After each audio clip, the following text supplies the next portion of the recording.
आप लोग अपना एक क्राइटेरिया बना करके अपने हम सभी बच्चों के बीच एक मुठभेड़ का भावना पैदा कर रहे हैं कि ये लड़का 90% पाया तो इसका कट ऑफ आएगा, ये लड़का 72% पाया तो इसका कट ऑफ नहीं है। अरे क्या मतलब है इन सब चीजों का? विनर वही होता है ना, जो विनर वही होता है जो अंत तक के मैदान में खड़ा ही रहता है, वही विनर होता है और उसको भी विनर माना जाता है। ये लड़के वो नहीं है जो कह रहे हैं कि नहीं हमें जॉब चाहिए, लड़के वो हैं जो मरना चाहते हैं। अब कहां का नियम लगा करके 91.2% कट ऑफ लेकर जाइएगा?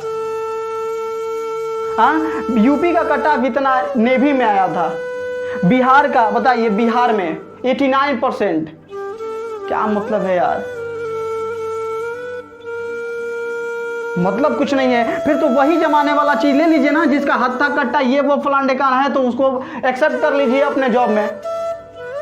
ये वो लड़के नहीं हैं, ये लोग मांग रहे हैं, नौकरी मांग रहे हैं, इसलिए नहीं कि हम अपने परिवार का खर्चा चलाएं। परिवार का खर्चा तो जिसको चलाना है वो चला रहा है, ये इसलिए मांग रहे हैं कि हम देश का सेवा कर सकें, देश की रक्षा कर सकें, इसलिए रिजल्ट के लिए कामना कर रहे हैं ये। अरे यार, जिसके उम्मीद पे यही टीका होगा, कि जिसके दिलों में यही जुनून होगा कि नहीं मुझे एयरफोर्स नेवी में जाना है, उसके लिए नहीं सोच पा रहे हैं आप। रिजल्ट दे दीजिए यार, रिजल्ट दे दिए। बहुत लड़के अपने आप को मार रहे हैं, आपको दिख नहीं रहा है लेकिन अपने आप को बहुत लड़के मार रहे हैं। यही पटना में या मुसल्लम घाट में एक लड़का अपने आप को आत्मदाह कर लिया, इसका कोई जिम्मेदारी नहीं है। बिहार में सरकार जो है उनको भी यहाँ तक पता नहीं है कि वो लड़का कैसे आत्मदाह कर लिया, किन वजहों से आत्मदाह कर लिया। पता है उसका एज कितना हो रहा था? 21 साल। उसका ये तय था कि इस बार का जो एयरफोर्स का रिजल्ट है उसमें उसका सिलेक्शन हो गया है। 21 साल एबव जा रहा है। ये बताइए कि जब 21 साल एबव जा रहा है वो तो अब अपने आप को कैसे वो शामिल कर सकता है, क्योंकि 21 साल का फाउंडेशन लगा हुआ है। 21 साल से ऊपर वाले का एनरोलमेंट लिस्ट ही नहीं आएगा, उसका ज्वाइनिंग ही नहीं आएगा। किस स्थिति में वो कैसे क्या जिंदा रख कर सकता है? नहीं जिंदा रह सकता है, मरना होगा उसको। और वही उचित वो काम पकड़ लिया। अरे यार जरा देखिए, सोचिए आप लोग, आप मतलब क्या भी बताएं। ये पूरे भारतीय सरकार के अंडर में हर एक कार्य चलता है। भारत सरकार क्या कर रहा है इसको देखना चाहिए कम से कम। बच्चों के साथ यहाँ अन्याय हो रहा है। ये कटाव बनाया गया 91.2% नेवी का, पिछले 1 महीना पहले नेवी का कटाव बना गया। ये बताइए कि 90% पाने वाले लड़के जा करके बॉर्डर पे अपने मौत को दावत नहीं देंगे। 90% पाने वाले लड़के अपने घरों में बैठेंगे, IIT JEE मेंस की तैयारी करेंगे और वहां से वहां पे 4 व्हीलर के गाड़ी में घूमेंगे, रजवाड़ा के बेटे कहलाएंगे। देश के लिए मर सकता है तो जिसके पास जुनून है, और वही लोग मर सकते हैं जो ये 60% वाले हैं। मेरा खुद 90.2 था, मेरा खुद 90.2 था,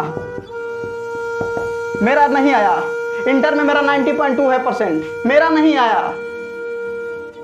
तो वही उस लड़के मुसल्लम घाट में जो लड़का मरा हुआ उसके तरह हम जाकर मर जाएं। अरे यार बेचारा वो फ्रस्ट्रेशन हो गया था जिंदगी से। कोई भी हो सकता है, क्या पता कि मेरे अंदर भी ये वो बात आ जाए और मैं भी ये अपना कदम उठा लूं। इस बारे में नहीं सोच रहे हैं आप लोग। इस बारे में सोचिए यार। ये जातिगत राजनीति करके कि बहुत मतलब क्या वही बताया जाए, इन बच्चों के बारे में नहीं देखा जा रहा है जो केवल एयरफोर्स के रिजल्ट के लिए इतना महामारी। हम यूट्यूब पे देखे बहुत सारे वीडियोस पड़े हुए हैं, यूट्यूब पे देखे तो हम दिमागे खराब हो गया। बताइए साला इतना वीडियो पड़ा हुआ है इसमें, इससे रिलेटेड रिजल्ट को लेकर के, रिजल्ट दो रिजल्ट दो रिजल्ट दो रिजल्ट दो। अरे यार क्या मतलब है? इतने पूरे भारत के वासियों ने ललकार लगाया हुआ है कि नहीं आप लोग रिजल्ट दो, तो आप डिफेंस को बदल नहीं सकते हैं। डिफेंस को बदलने की चुनौती आप में है, आप सरकार हैं, आपको समझना चाहिए सर। कहां जाएंगे? जिस माँ बाप का उम्मीद लगा होगा कि मेरे बेटे का रिजल्ट एयरफोर्स में आ जाएगा, मेरे बेटा अब एयरफोर्स का एयरमैन कहलाएगा, वो किस उम्मीद में लगा करके आस बैठे हुए हैं। आपको क्या समझ में आ रहा है? दर्द हम लोग जानते हैं, हम बच्चे जानते हैं माँ बाप का दर्द। जो 10 लोगों से बीच में समाज में कहते होंगे कि ये बच्चे हमारे गए हुए तैयारी करने के लिए, ये बच्चे हमारे एयरमैन बनेंगे भविष्य के लिए, आप लोग इसके बारे में नहीं सोच रहे हैं। अरे उसके बारे में ही सोचिए सर। आप अपने बारे में सोच रहे हैं यार, क्या मतलब है इन सब चीजों का। कम से कम इतना तो सोचिए कि ये जो रिजल्ट फंसा हुआ है इसको रिलीज आउट किया जाए। आप एज रिलैक्सेशन की भी बात नहीं कर रहे हैं। ये बताइए कि जो बच्चा, ये बताइए आप कि जो बच्चा अब एक 90 प्लस हो रहा होगा, 90 प्लस पे तो संभवता नहीं होता है। एक शैलेश यादव मेरा मित्र है, डिफेंस में एनडीए का फर्स्ट अटेम्प्ट दिया, नहीं हो पाया, सेकेंड अटेम्प्ट में उसका अभी नहीं किया, उसका अभी 18 प्लस हो रहा है, 18 प्लस उम्र हो रहा है, उसका नहीं आया। इस बार वाला जो 10 अप्रैल को पेपर होने वाला है उसमें उसका नहीं आया। वो कितना तड़पता होगा। आप एज रिलैक्सेशन की बात कर रहे हैं लेकिन एज रिलैक्सेशन दे नहीं रहे हैं भाई साहब। आपको देना चाहिए, आपको ये चीज़ देना चाहिए, आपको ये चीज़ समझना चाहिए कि यदि मैं 2 साल से रिजल्ट रोका हुआ हूं तो आपको ये एज रिलैक्सेशन का मुद्दा सबसे बड़ा मुद्दा होना चाहिए, क्योंकि छात्र हित के लिए और ये समाज के हित के लिए वही लड़के जाने वाले हैं, वही लड़के अपने आप को आत्मदाह करने वाले हैं जो बच्चों के अंदर जुनून है एयरमैन बनने का। ये वो लड़के नहीं हैं जिनके घर में राजनीति होती है, जिनके घर में बहुत बड़े पैसे आते हैं, बहुत ये आते हैं। अरे वो लड़के नहीं हैं। वो लड़के होते तो आपको दिखते नहीं। ये वो लड़के हैं जो मांग रहे हैं, भीख मांग रहे हैं। वो सही किए हुए भी हैं फिर भी भीख मांग रहे हैं कि यार हमको रिजल्ट चाहिए, रिजल्ट चाहिए, रिजल्ट चाहिए। कम से कम उसको तो दे दीजिए यार, क्यों रखे हुए हैं उसको।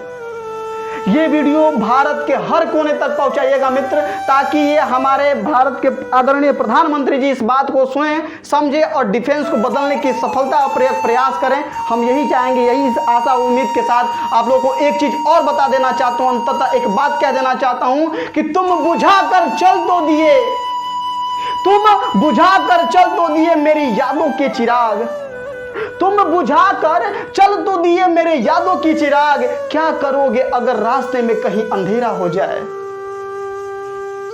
क्या करोगे अगर रास्ते में कहीं अंधेरा हो जाए। आज यदि किसी के साथ लड़ाई हो जाती है, युद्ध हो जाता है, तो यही बच्चे हैं जो मरने के लिए तैयार हैं। ये सोच रहे हैं कि मुझे रिजल्ट चाहिए, इसलिए नहीं कि मैं बहुत बड़ी रकम दे दूंगा अपने माँ बाप को, ये कर दूंगा, वो कर, ऐसा कुछ भी नहीं है। वो देश के लिए समर्पित होना चाहते हैं। उन लोग का रिजल्ट फंसा करके रखा गया है। तो आप देश के लिए नहीं कर रहे हैं सर, आपको देश के लिए करना होगा। और मित्रों, आप लोग बता दूं कि ये जो घटनाएं हो रही हैं, आप लोग ये अपने आप को आत्मदाह कर रहे हैं, इससे सचेत हो जाइए। हम बता देते हैं एक और बात, हिम्मत मत खोना, हिम्मत मत खोना। अब अभी बहुत आगे जाना है, हिम्मत मत खोना, अभी बहुत आगे जाना है। जिन्होंने कहा था तेरे बस का नहीं है, उसे करके दिखाना है।